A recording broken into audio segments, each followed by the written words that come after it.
le seul moment où je vois qu'on la prend en responsabilité, c'est quand elle va nous emmener vers une introspection.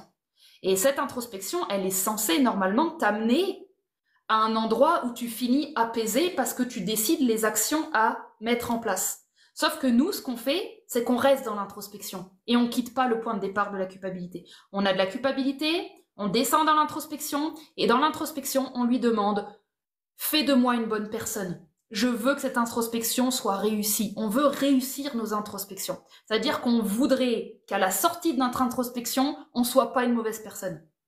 On manque d'honnêteté. L'introspection, elle n'est pas faite pour qu'au bout, on ne soit pas une mauvaise personne. Elle est faite pour aboutir sur des actions.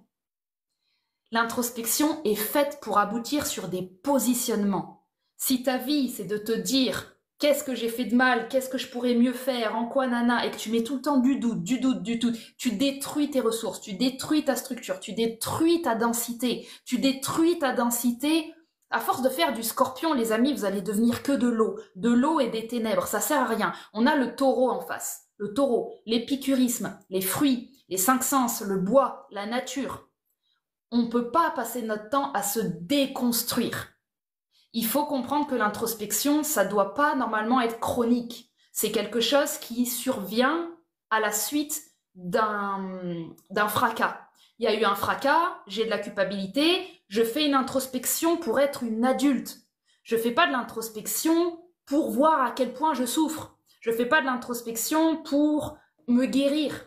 Je fais de l'introspection pour voyager dans ce qui vient de se passer avec un recul de l'ordre de quelqu'un qui arriverait comme ça au-dessus de la situation et qui dirait « Bon, qu'est-ce qui s'est passé? Toi, là, t'as merdé. Là, toi, à mon avis, t'as fait ça. » Tu peux pas faire cette neutralité, cette discipline, tu peux pas la faire sans l'honnêteté.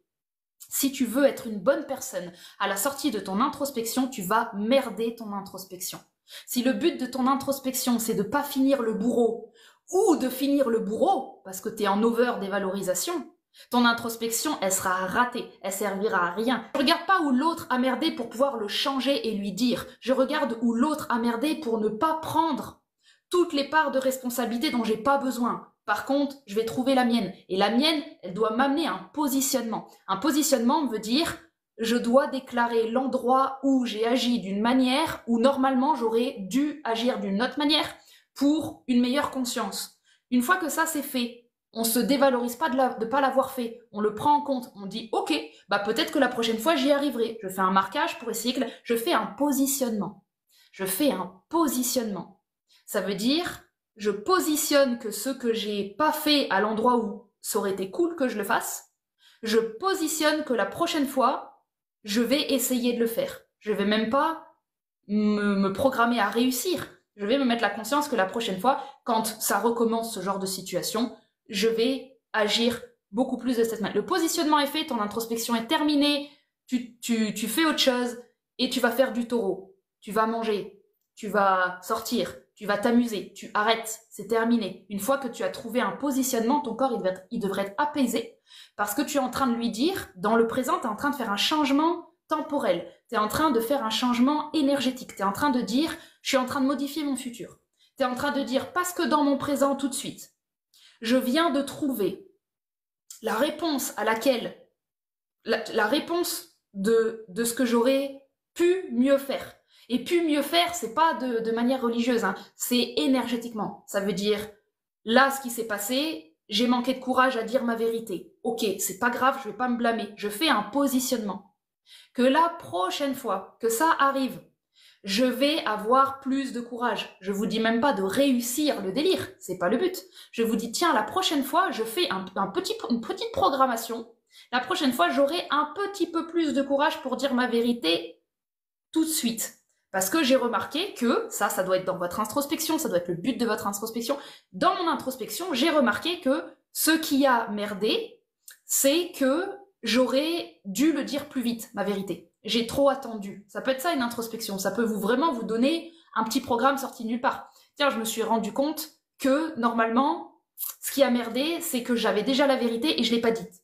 La prochaine fois que ça arrive, je me fais un courage d'essayer de le dire. Une fois que vous avez positionné ça fermement dans votre corps, normalement, quand c'est bien fait, ça respire derrière. C'est heureux. C'est heureux parce qu'il y a ce côté, j'ai trouvé ma solution. J'ai trouvé ma solution. Si à la sortie de votre introspection, vous n'avez pas trouvé de positionnement, vous êtes encore dans les méandres des émotions, de qui a tort, qui a raison, qu'est-ce qu'on pense de moi et l'image que je renvoie, vous n'avez pas réussi votre introspection. Une introspection, ça met pas 100 ans, ça débouche sur un positionnement. Et avant d'atteindre la fermeté d'un positionnement, il faudra que tous les endroits où vous avez mal, parce que là, ça pique, il faudra d'abord les vivre. Il faudra d'abord vivre l'émotion, d'abord on vit l'émotion, d'abord on dit oui, ça fait mal, nanana, on pleure, on est en colère, on vit l'émotion. Ensuite, on glisse dans l'introspection. L'introspection, on n'est plus émotionnel. Si vous faites une introspection de manière émotionnelle, vous allez obtenir de l'émotion. On rentre dans l'introspection grâce à l'émotion. Grâce à l'émotion. On glisse sur qu'est-ce que je ressens que je vais pouvoir commencer à regarder de manière sociologique. C'est-à-dire, je vais mettre mes émotions sur la table et je vais commencer à regarder, à ressentir. Je dois déjà, à ce stade-là, avoir un recul. Je dois déjà, à ce stade-là, sentir que mon objectif, même si je suis encore dans l'émotion, même si je suis encore blessée, je suis encore touchée, je dois ressentir qu'à partir de maintenant, mon objectif, ça va être de retirer des datas de la situation. Je vais devoir retirer des données. Merci pour les roses. Je vais devoir retirer et collecter les données de manière comme si moi, j'étais pas dans l'altercation. Moi, c'est comme si j'arrivais, j'étais quelqu'un qui découvre, je suis un avocat, voilà, pris de nulle part, et on te dit, voilà ton nouveau dossier, ton nouveau cas. Donc, voilà ce qui s'est passé. Il y a cette personne qui pense que sa vérité, c'est ça. Et ça, vous devez vous entraîner à le faire. Quelle est la vérité de l'autre? Si vous essayez de faire une introspection et que vous ne vous êtes pas posé la question, quelle est la vérité de l'autre? Pour aller la respecter, vous arriverez encore pas à votre introspection. Si vous avez cette honnêteté de regarder comment deux vérités se confrontent, et vous devez avoir l'honnêteté d'oser la prétention, c'est-à-dire d'oser sentir que si le sujet est trop bas pour vous, si ça vous bouffe plus d'énergie qu'autre chose, à vous de voir dans votre introspection à quel point vous ne vous donnez pas l'amour-propre de passer à autre chose. Il y a énormément... Je peux pas tous les faire, parce qu'une introspection, c'est ça qui est magique, c'est un voyage. À la fin, il y aura un positionnement qui peut prendre n'importe quelle couleur. Vous pouvez comprendre n'importe quoi dans une introspection. Vous pouvez vraiment découvrir des choses incroyables. Vous devez découvrir des choses... Si elles sont utiles, elles vous amèneront à un positionnement. Elles vous amèneront à un positionnement. Ça, ce qui vient de se passer, ça ne doit plus jamais se passer. Ce que je viens de vivre, je ne dois plus jamais le vivre. Ça ne veut pas dire que vous ne le vivrez plus jamais. Vous devez faire un positionnement.